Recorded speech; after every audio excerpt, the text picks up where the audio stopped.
Film की शुरुआत में हम एक राजा को देखते हैं जो काफी बूढ़ी हो गई थी और इस वक्त वो अपनी पूरी जिंदगी पर एक किताब लिख रही थी। जो कुछ भी इस किताब में लिखा गया था वो सब कुछ हम इस कहानी में देखेंगे, जिसके शुरू में हम एक औरत को देखते हैं जो बहुत ज्यादा खून से भरी हुई थी और किसी जानवर से बचकर भाग रही थी। बचने के लिए जैसे वो एक पहाड़ पर चढ़ी, अचानक उस जानवर ने नीचे से हमला कर दिया, बेरहमी से उसे मार डाला, जिसके बाद उसे खींचकर ले गया। अब एक गाँव में कुछ लोग एक लड़की और उसके डैड के पीछे पड़े हुए थे क्योंकि वो उस लड़की को मारना चाहती थी। दरअसल उनका मानना था कि वो लड़की एक विच चुड़ैल है। गाँव वालों ने उन्हें पकड़ लिया और खूब पीटने लगी, पर तभी यहाँ दो वॉरियर्स योद्धा आ जाते हैं जो लड़की और उसके डैड को बचाने के लिए गाँव वालों से लड़ने लगी। वो उनके डंडे छीन कर एक एक करके उन्हें मारती जा रही थी, साथ ही टांगे मुक्की मारकर भी उन्हें दूर हटा रही थी क्योंकि दोनों वॉरियर्स को यकीन था कि वो कोई विच नहीं हो सकती। इनमें से एक वॉरियर का नाम फ्रैंक होता है। अब दोनों वॉरियर्स ने लड़की और उसके डैड की जान बचा ली थी, इसलिए लड़की जैसे उनसे बात करने लगी कि उसके डैड उसका हाथ पकड़कर फौरन यहाँ से ले गए, जिसके बाद फ्रैंक और उसका वॉरियर साथी राजा के महल में गए उनसे मिलने के लिए, जहाँ उनकी मुलाकात शुरुआत वाले बूढ़े राजा से हुई जो इस वक्त जवान थी और अभी वो सिर्फ राजकुमार थी, राजा नहीं बनी थी बल्कि राजा के बेटे थी। और अब वो उन दोनों वॉरियर्स को अपनी डैड राजा के पास ले गया। असल में राजा ने इन दोनों को यहाँ उस जानवर को मारने के लिए बुलाया था जिसने पूरे किंगडम राज्य में तबाही मचाई हुई है। सबके मुताबिक वो जानवर एक भेड़िया है। वो भेड़िया आए दिन किसी न किसी को अपना शिकार बना लेता है, जिस वजह से हर तरफ दहशत फैली हुई है। तो उस भेड़िए का सफाया करने के लिए राजा ने इन दोनों को बुलाया क्योंकि ये काफी बहादुर वॉरियर्स थे। अब राजा उनसे ये भी कहते हैं कि अगर तुमने उस भेड़िए को मार दिया तो तुम्हें मुंह मांगा इनाम दिया जाएगा, जो सुनकर दोनों काफी खुश हो गए क्योंकि इन्हें काफी दिन तक अब यहाँ रहना पड़ेगा। इसलिए राजकुमार उन्हें उनका कमरा दिखाता है। यहाँ उनकी थोड़ी बहुत बातचीत हुई जिससे उनकी आपस में काफी अच्छी दोस्ती हो गई। राजकुमार यहाँ फ्रैंक से पूछने लगा कि मेरा दिल है मैं भी तुम्हारे साथ चलूं, तो क्या तुम अपने इस सफर में मुझे भी साथ ले जा सकते हो, जिस पर दोनों मान जाते हैं। इसलिए अगले ही दिन फ्रैंक, उसका साथी और राजकुमार भेड़िए का पता लगाने के लिए जंगल में आ जाते हैं। यहाँ उन्हें एक औरत की लाश दिखी जिसकी हालत बहुत खराब थी, उसकी चीर फाड़ की हुई थी क्योंकि इसे भी दरअसल उसी भेड़िए ने इतनी बेरहमी से मारा था। पर आसपास चेक करने पर इन्हें कोई सुराग नहीं मिलता कि इस औरत को मारने के बाद आखिर भेड़िया किस तरफ भागा होगा। महल वापस आकर फ्रैंक की मुलाकात एक लड़की सोफी से हुई जो इतनी खूबसूरत थी कि पहली ही नजर में फ्रैंक उसे पसंद करने लगा था, इसीलिए वो उससे बात करने की कोशिश करने लगा। वो भी इससे बात करने में दिलचस्पी ले रही थी और इस तरह इन दोनों की दोस्ती हो जाती है। और फ्रैंक जब महल के कुछ लोगों के साथ इस पूरी जगह का नक्शा देख रहा था कि तभी उसकी वॉरियर दोस्त का गाँव वालों से झगड़ा हो गया, जो लड़ाई हाथापाई तक पहुंच जाती है। लड़ाई में गाँव के बहुत सारे लोग उसे मारने के लिए बारी बारी आ रही थी, पर वो बड़ी आसानी से अकेला ही उनका मुकाबला कर रहा था। कोई भी उसके सामने टिक नहीं पाता। वो बड़ी तेजी से अपनी स्किल्स, महारतों का इस्तेमाल करती हुई उन्हें मार मार कर दूर गिरा रहा था। ये सब देखकर राजा का एक साथी गन चलाकर सबको यहाँ से भगा देता है। इसके बाद जब सारे लोग आगे बढ़ रहे थे तो वो गाँव वाली उसी लड़की और उसके डैड को देखते हैं। यहाँ उस लड़की जिसे विच कहा जा रहा था उसकी तबीयत खराब हो रही थी क्योंकि उसका जिस्म बुरी तरह से मुड़ रहा था, उसे दौरा पड़ रहा था। अब ये देखकर सभी गाँव वाले काफी घबरा गए, दोबारा से उसे विच कहने लगते हैं क्योंकि उन्होंने किसी की ऐसी हालत पहली दफा देखी थी और दौरा पड़ने से ऐसी हालत होती है उन्हें अंदाजा नहीं था। लेकिन तभी फ्रैंक उसे चेक करने लगा क्योंकि वो डॉक्टर वाले सारे काम भी जानता था। वो उसका गला, नाक, जिस्म चेक करके बताता है कि ये कोई विच नहीं है बल्कि इसे सच में दौरा पड़ा है, ये बस बीमार है, तो आगे से इसे कोई परेशान न करे, विच विच कहकर छोड़ दे अब इसकी जान। फिर अगले दिन राजा के सभी साथी जंगल में गए। सभी के पास गन्स थी जिनकी मदद से वो सारे ही भेड़ियों का शिकार करने लगे,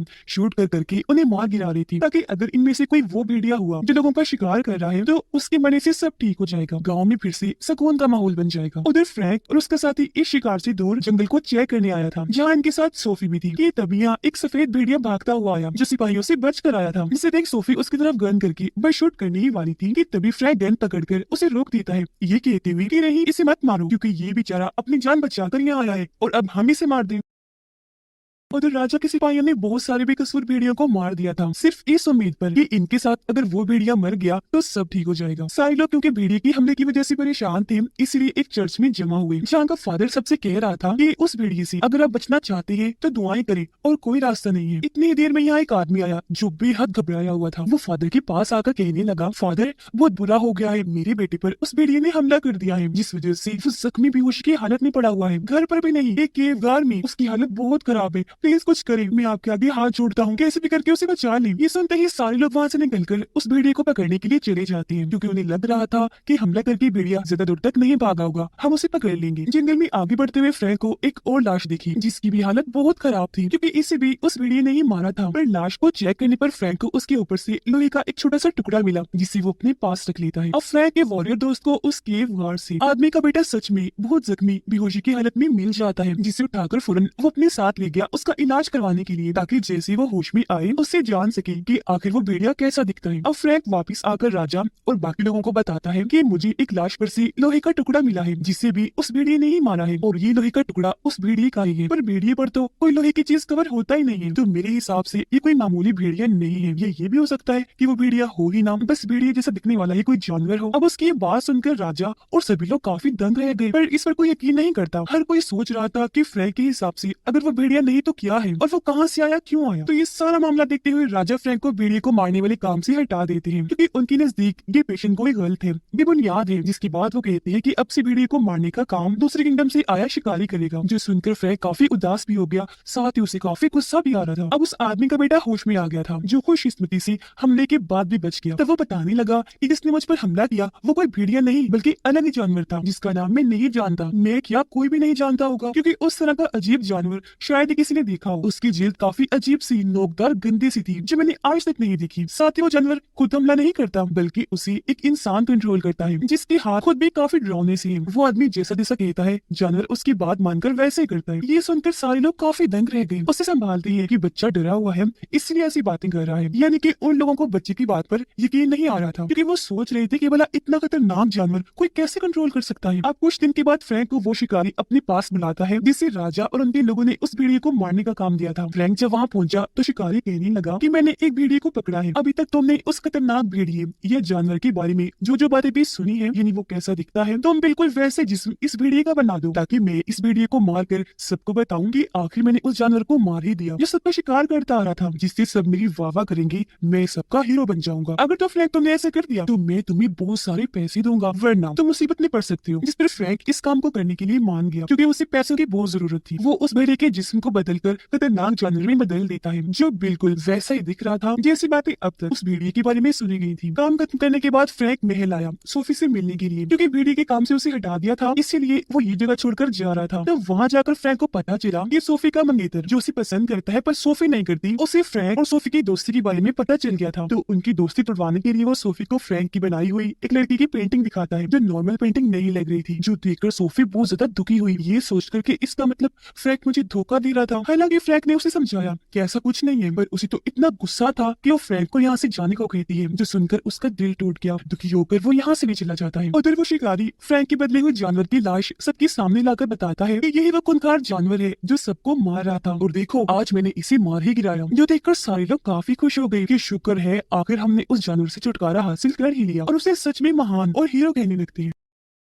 अब जंगल में एक औरत बकरी के बच्चे को ढूंढती हुई काफी अंदर आ गई। जैसे उस बच्चे को लेकर जाने लगी कि तभी यहाँ वो जानवर आ गया, जो पानी में कूदकर वहाँ से औरत पर हमला कर देता है, बुरी तरह मारकर खींचकर अपने साथ पानी में ले गया। सोफी जब अकेली बैठी थी तो उसके पास वो भी लड़की आई जिसकी पेंटिंग फ्रैंक ने बनाई थी। वो सोफी को बताती है कि फ्रैंक मेरे पास अक्सर आया करता था, इसलिए नहीं कि हमारे बीच कोई ताल्लुक है, बस मेरी पेंटिंग बनाने। जिसे तुम सोच रही हो वैसा कुछ नहीं है, शुरू से पसंद वो सिर्फ तुम्हें ही करता है, और आज भी वो तुमसे बहुत प्यार करता है। जो सुनकर सोफी को काफी बुरा लगा कि मैंने इतने अच्छे इंसान पर शक किया, उस पर भरोसा क्यों नहीं किया। अब फ्रैंक और उसके दोस्त जब भी किंगडम छोड़कर जा रही थी तो तभी उनके पास राजकुमार आया, जो उनसे कहने लगा कि मैं जानता हूँ वो जानवर अभी तक मरा नहीं है, क्योंकि अभी भी वो लोगों को मार रहा है, और जो जानवर सबको दिखाया गया वो झूठा है, तो तुम ऐसे जिंदा ही छोड़कर उसे नहीं जा सकते, यहाँ रहो, उसका खात्मा करो, क्योंकि सोफी भी यही चाहती है। इतना कहकर वो फ्रैंक को सोफी का खत देता है कि वो तुमसे मिलना चाह रही है, जो जानते ही फ्रैंक बेहद खुश हो जाता है, और अब वो और उसका साथी यहाँ रुकने के लिए मान गए। रात होते ही फ्रैंक सोफी से मिलने गया, जहाँ दोनों एक दूसरे को देखकर बहुत खुश हो गए, गले से लग जाते हैं। लेकिन जब सोफी के डैड फ्रैंक के लिए शराब लेने गए तो वहाँ वो खूंखार जानवर आ गया, जो आकर जोरदार उसके डैड को टक्कर मार देता है, फिर उन पर एक साथ इतनी बार वार करता है कि उनकी मौत हो जाती है। और अब वो जानवर सोफी और बाकियों पर हमला करने के लिए उनकी तरफ बढ़ने लगा, जिससे अब यहाँ हम उस जानवर को ठीक से देख पाते हैं, जिसकी जिल्द सच में काफी अजीब नोकदार थी। हालांकि कोई खतरनाक जानवर नहीं था, बस इसे इस तरह का कवर पहनाकर खतरनाक और खूंखार दिखाया जा रहा था, यानी ये उसकी अपनी जिल्द नहीं थी, पर इस कवर की वजह से वो इतना ताकतवर और खतरनाक बन गया कि कोई उसके सामने टिक नहीं पाता था। और अब जैसे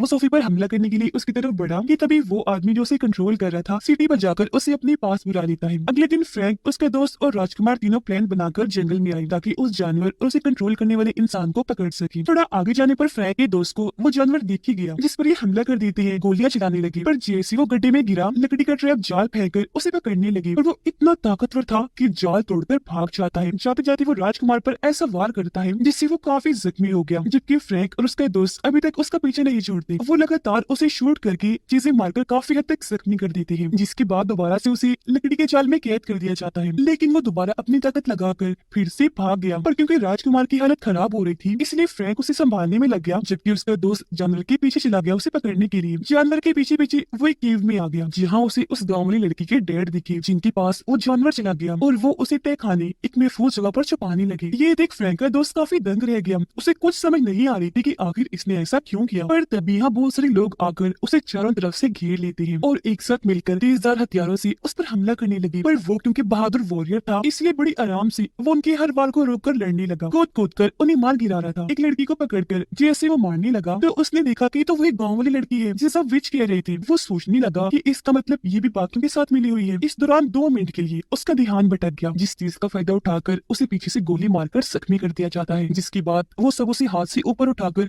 ऐसी हरकतें करने लगी जैसे वो इनका खिलौना है और ये उसके साथ खेल रहे हैं। फिर वो उसे इतना मारती है कि वो अधमरा हो जाता है, जिसके बाद उसे उठाकर खाई में फेंक गई। पर तभी उसे वही सफेद भेड़िया देख लेता है जिसे फ्रैंक ने बचाया था, इसलिए वो फौरन फ्रैंक के पास जाकर उसे यहाँ लाता है। और जब फ्रैंक अपने दोस्त की ऐसी हालत देखता है तो दुखी होकर बहुत रोने लगता है। फिर उसे उठाकर वो घर ले आया, उसका इलाज करने लगा, पर कोई फायदा नहीं था क्योंकि वो तो काफी देर पहले ही अपना दम तोड़ चुका था। ये देख उसे बहुत गुस्सा आया। अपने दोस्त का बदला लेने के लिए वो अकेला ही उन लोगों का खात्मा करने चला गया जिन्होंने उसके दोस्त का ऐसा हाल किया।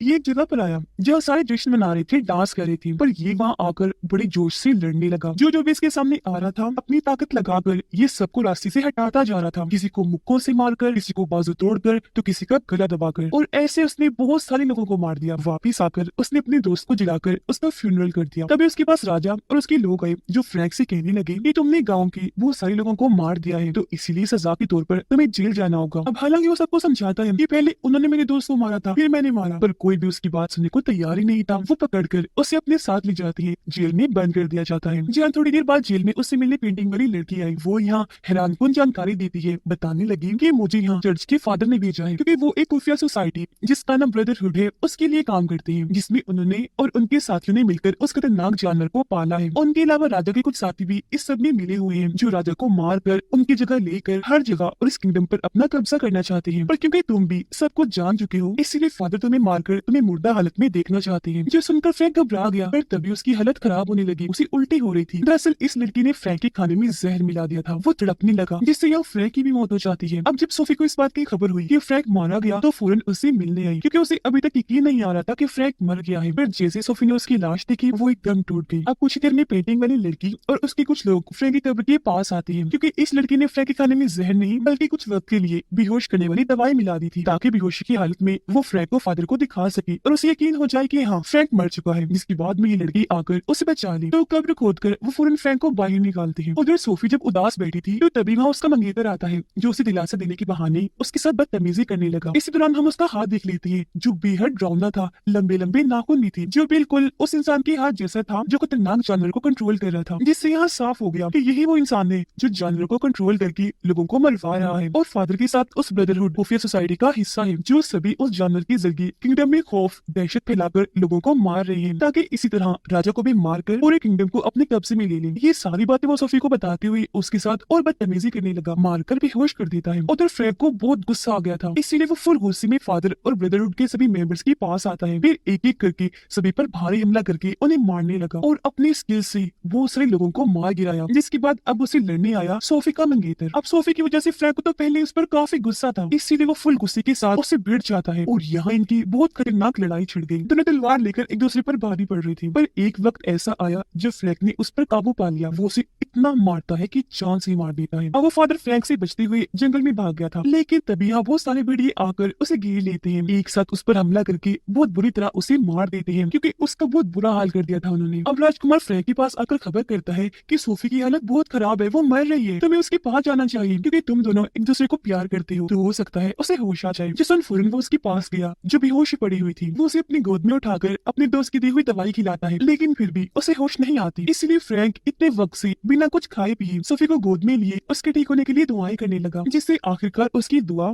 और उसके दोस्त की दवा रंग ले ही आती है, क्योंकि उसे होश आ गया था। जिसके बाद फ्रैंक उस जानवर के पास गया जो जख्मी होने की वजह से वही पड़ा हुआ था। वो तकलीफ में था, तो अब उसे इस तकलीफ से आजाद करने के लिए फ्रैंक उसे शूट करके मार देता है। इसलिए भी मारा ताकि आगे से उसे कोई कंट्रोल करके लोगों को ना मरवाए। अब जानवर और सोसाइटी को खत्म करने से फ्रैंक ने इस किंगडम को बचा लिया था। जिसके बाद वो सोफी को लेकर अपने किंगडम के लिए निकल जाता है शिप के जरिए, जहाँ वो समंदर में अपने दोस्त की राख को भी बहा देता है। फिर वो और सोफी गले मिलती है, क्योंकि अपने किंगडम में जाते ही दोनों शादी करके हंसी खुशी जिंदगी गुजारेंगे। और इसी के साथ इस मूवी की कहानी यहीं पर खत्म हो जाती है।